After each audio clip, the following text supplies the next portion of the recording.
देखिए, मैं उमा वर्मा अपनी पुस्तक में बेरोज़गारी मिटाने हेतु आवाज़ उठा रही हूँ। लेकिन मुझे ये समझ में नहीं आता कि अगर कोई गाने का या कोई डांस का या कोई मतलब भले ही झूठ बोलने का वीडियो डाले, मतलब किसी भी चीज़ का वीडियो डाले, तो ज़्यादा लाइक, सब्सक्राइब हो जाते हैं। लेकिन मुझे ये गम नहीं है कि मेरे चैनल में लाइक या सब्सक्राइब नहीं हो रहा है या मेरा चैनल कोई देख नहीं रहा है। मैंने तो सच्चाई को बयाँ किया है, जो सच है तो वो है। सच कभी छुपता नहीं। एक सच बोलने के लिए मतलब ताकत होनी चाहिए, हिम्मत होनी चाहिए। हर कोई सच तो बोलता नहीं, क्योंकि सच का साथ तो कम लोग देते हैं। अगर ऐसा है कि मतलब अगर आप कोई भी झूठ बात बोल दीजिए और वीडियो अपलोड कर दीजिए अभी यूट्यूब पर, तो आपके 1 लाख एक दिन में सब्सक्राइबर लाइक हो जाएंगे। लेकिन ऐसा ऐसा है कि मैंने सच बोला और मैंने सच्चाई पर एक किताब लिखी है, और मतलब जो सच है, जो देश के सामने अभी बेरोजगारी का सामना पूरा हमारा भारत देश कर रहा है। यहाँ तक कि पिछले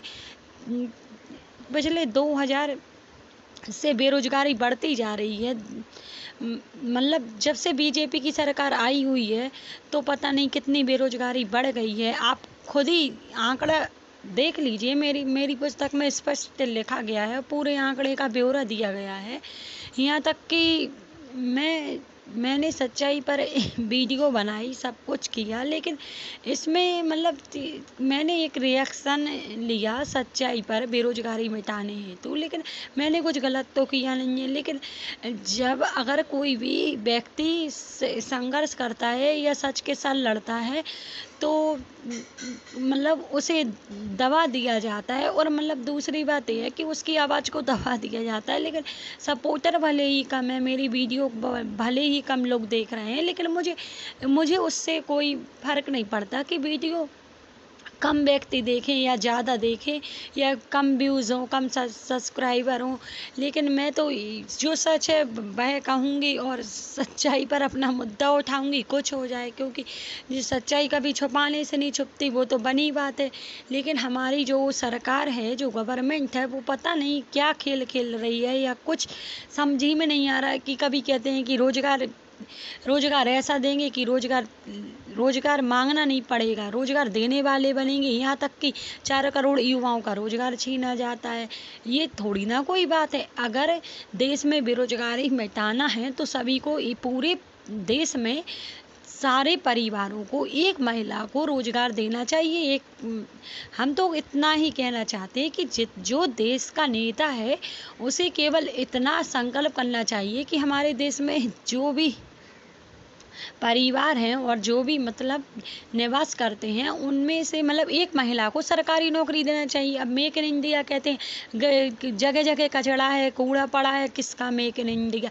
कहते हैं मेक इन इंडिया बनाएंगे, बीटेक एमटेक वाले, एमटेक, एलएलबी, आईटीआई, बीएससी। मैं एक ही डिग्री की नहीं कहती हूँ, मैं तो तमाम डिग्री की बात बोल रही हूँ कि मतलब अदर डिग्री हैं, एक से एक पीएचडी। अगर पीएचडी किए हैं बंदा, तो मतलब अगर कोई भी फॉर्म निकलता है, जैसे एमटीएस का कोई फॉर्म निकलेगा, तो उसमें BSc, LLB, ITI, MTech, BTech, PhD, BEd आदि सभी आवेदन करते हैं। इतनी बेरोजगारी क्यों? आखिर मुद्दा क्यों? अगर मेरे चैनल को किसी ने लाइक नहीं किया, सब्सक्राइब नहीं किया, तो मैं नहीं हारूंगी। मैं अपनी बेरोजगारी हेतु आवाज़ उठाती ही रहूंगी। मुझे कोई फ़र्क नहीं पड़ता। देखिए, मैं तो इतना चाहूँगी, सरकार से यही आवाज़ उठाना चाहती हूँ कि देश में बेरोजगारी तो बढ़ाइए। अगर बेरोजगारी बढ़ तो गई है, लेकिन मिटाने की बात है। अगर बेरोजगारी को कम करना है आपको, तो देश में हर प्रत्येक घर से एक महिला को सरकारी नौकरी देना चाहिए। तो मेक इन इंडिया अपने आप ही बन जाएगा। क्यों? हाथ में पैसा रहेगा तो मेक इन इंडिया तो वैसे ही बन जाएगा। अब बताइए, अब मैं सही बोल रही हूँ कि गलत? कृपया चैनल को लाइक करें, सब्सक्राइब करें। अपने जो भी विचारों, रोजगार एवं बेरोजगारी हेतु, कृपया कमेंट बॉक्स में लिखिए। केवल देखिए, चैनल को लाइक करें या सब्सक्राइब करें, हमें उससे कोई फ़र्क नहीं पड़ता। बस मैं तो सच्चाई का मुद्दा उठा रही हूँ। लेकिन जहाँ सच होती है, वहाँ पता है, सच का साथ कम लोग देते हैं, लेकिन सच्चाई कभी बदली नहीं जाती ना झुठलाई जाती है। जो सच है तो है वो सामने है, जो सच था सरकार का मैंने वो सामने बोला है।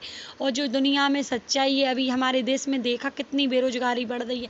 अगर कहते हैं सब मेक इन इंडिया बनाएंगे, सरकार कहती है मेक इन इंडिया कैसे बनेगा जब बीटेक वाला, एमटेक वाला, एलएलबी, पीएचडी, बीएड वाले व्यक्ति अगर एमटीएस की अगर किसी भी मैं तो ये जानती हूँ कि कोई काम छोटा बड़ा नहीं होता, लेकिन वो सच्चाई है। लेकिन ये समझ में नहीं आ रहा कि मतलब बेरोजगारी बढ़ती जा रही है। आप सरकारी नौकरी नहीं देंगे, आप मतलब सबका निजीकरण कर देंगे। स्टील विभाग का निजीकरण कर दिया, रेलवे का भी निजीकरण कर दिया, मेट्रो पे भी सरकार आ गई है निजीकरण करने, लेकिन पूरा देश का निजीकरण हो जाएगा तो युवाओं को रोजगार कैसे मिलेगा? मुझे तो ये समझ में नहीं आ रहा है। चैनल को लाइक करें, सब्सक्राइब करें। कृपया आप अपने जो भी जवाब हो कमेंट बॉक्स में लिखिए और आप बेल आइकन का बटन दबा दीजिए। अगर आप मेरी कोई भी वीडियो अपलोड होती है कृपया आपको सबसे पहले मिलेगी। धन्यवाद।